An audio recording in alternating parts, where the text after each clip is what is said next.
Well, I grew up in my father's shop, serving in the shop, and I had to do the mental arithmetic to make change. And in those days, the monetary system in England was pounds, shillings and pence. It was complicated. I mean, you know, the 20 shillings to a pound and the 12 pence to a shilling, and there were all sorts of coins, half crowns, 6 pence pieces, 3 pence pieces, so on. So you had to give change, right? And my father was a very stern taskmaster. He insisted that I do it all in my head, you know, to add up things and then give change. So that was, I think, my first encounter with numbers, right? I remember at the age of about 2.5, 3, asking my mother for sums to do. And I also remember, and I think this is something that a lot of mathematicians would remember, sort of counting all sorts of different things. Like I'd count the number of red cars we went past, and if there was a road with houses that had very high numbers, I'd be very interested in that and that kind of thing. Some of my earliest memories of doing mathematics are when I was travelling with my parents to visit my grandparents. And I remember as we were leaving Melbourne, my father would say, okay, it's been 3/4 of an hour and we've travelled 35 miles and we've got 600 miles to go, so what time do you think we should get there?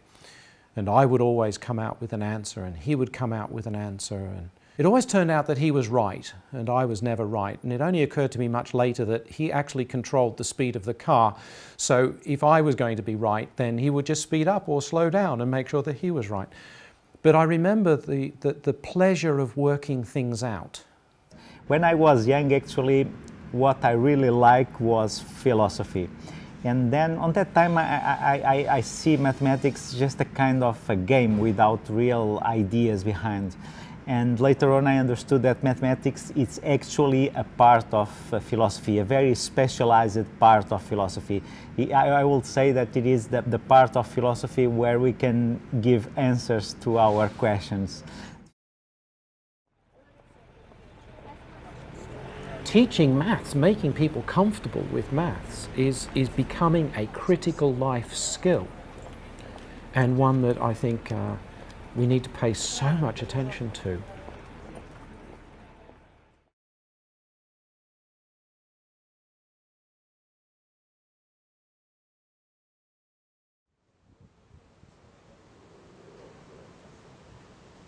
For the last 20 years or so, I've been an industrial mathematician, but I also go out and I do talks on why mathematics is interesting, useful, fun, occasionally genuinely exciting, and sometimes very surprising. And I have a range of different talks. Some of them are strictly mathematical, but I have one talk in particular that's very, very popular, where I talk about how mathematics emerged from the activity of juggling. And so I'm using juggling as a vehicle to show people mathematics in action, and in particular mathematics emerging from somewhere that you'd never expect it to live. But when you start to say what is mathematics, it becomes really quite tricky, because there are so many different aspects to what mathematics might be. It's a good question, because it's very easy to fall into, oh, mathematics is this collection of objects, equations, so on, but maths is not that. Maths is a mental activity and inherently a human activity. I don't think humans would have evolved to where we are now without having evolved the brain to do mathematics. So when people started to realize that they could look at two stones and that is the same concept of two sheep or two grapes, the two-ness of those sets of things, this is the abstraction of what number two is. That leap is very much the kind of abstraction that takes us to being able to do more abstractions, and hence that's a mathematical ability in our mind. So I think that before we look into maths on the built world that we put in there, the brain is the first part that does mathematics. So we all do that. Poincaré, that was a great mathematician, said that it's the art of giving the same name to different things. We can have, say, a structure, a theoretical structure, an abstract structure that somehow is related to several phenomena, several real phenomena that are completely different. Becoming more abstract and studying the abstract thing, because anything that you can prove about that abstract thing then applies everywhere. Please welcome to the stage, Matt Parker!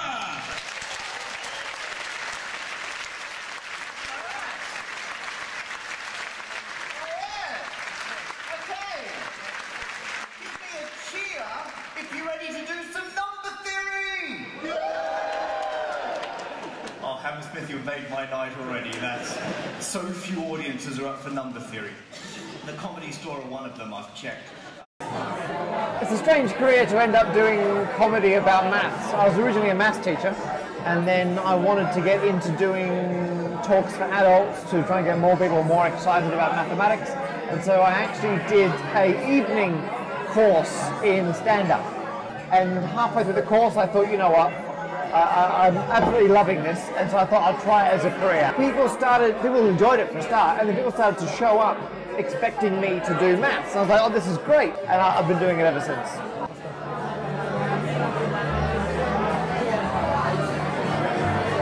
There are a couple of reasons why most people don't like mathematics. Well, two things. One is that it's taught very badly. In fact, not badly, it's taught, I don't have words for how badly it's taught, actually. What we currently teach in school is not necessarily exactly what young people should be learning now. There's a great deal of inertia in what we teach. In maths, we make a lot of students learn the boring basic skills, but then we never show them where they're used. It's taught top down, it's taught with authority. Here's the subject, here's what you have to know, here's how you have to know it, here's the order in which you have to know it, and so on. It should be taught in terms of what's immediately available to the students. What is a 5-year-old interested in? What is a 7-year-old interested in? They should do the mathematics that speaks to that. Right? And the other aspect of it is that it's abstract, and there's no getting around that. It's not something that comes immediately, and you need to be able to persist in working on it. Yes, it's very important to increase people's interest in mathematics and the general numeracy of the population, and people are constantly making efforts. Hi, welcome. It's common knowledge that mathematics is everywhere, and I'll show you exactly where it is throughout this show. Today, I work as a science communicator. I try to have a TV show in Portugal on mathematics, and I try to find ways to explain pieces of mathematics to a broad audience. This is one part of my work.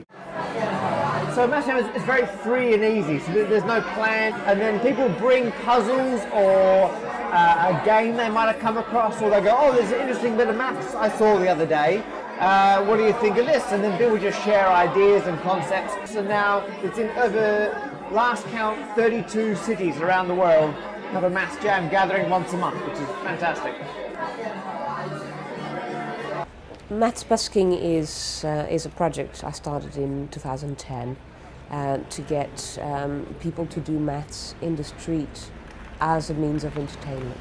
So there's different aspects of the project. One was to show mathematicians that it is possible to speak to people that are not familiar or happy with maths, and to give public audiences that positive experience with mathematics. I think it's useful in the sense that I feel I'm doing my own little contribution to having a world where people are a little bit more open to maths.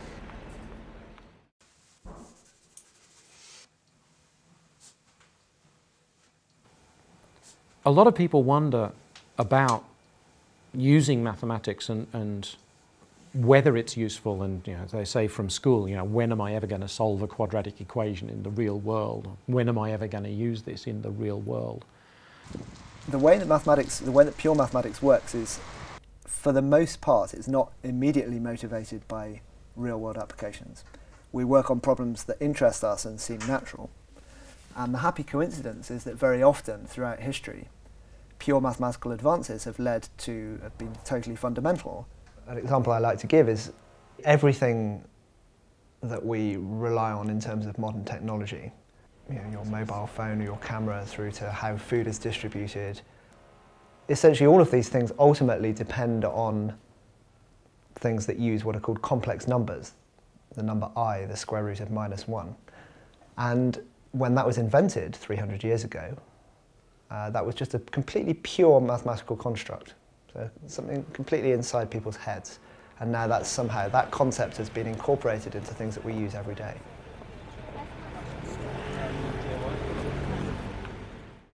If you take the number pi that everybody knows so well, if you start writing it down, the digits look completely random. And you can ask, well, does the digit 1 turn up just as often as the digit 5? And some people say, well, why do you care? And most people don't, admittedly. But for other people, it's like a thorn in the side. You say, okay, could we know this? If we could know this, if there is an answer, surely it's intolerable not to know. It's a puzzle to solve. And okay, that's not necessarily a very interesting puzzle, and it might not eventually be a very useful puzzle. But puzzles just like it have turned out to be useful, have turned out to be interesting, have given us tools and techniques for how to make aeroplanes fly, how to communicate on the internet, how to make better lasers so that we can have communications. We never know what's going to turn out to be useful.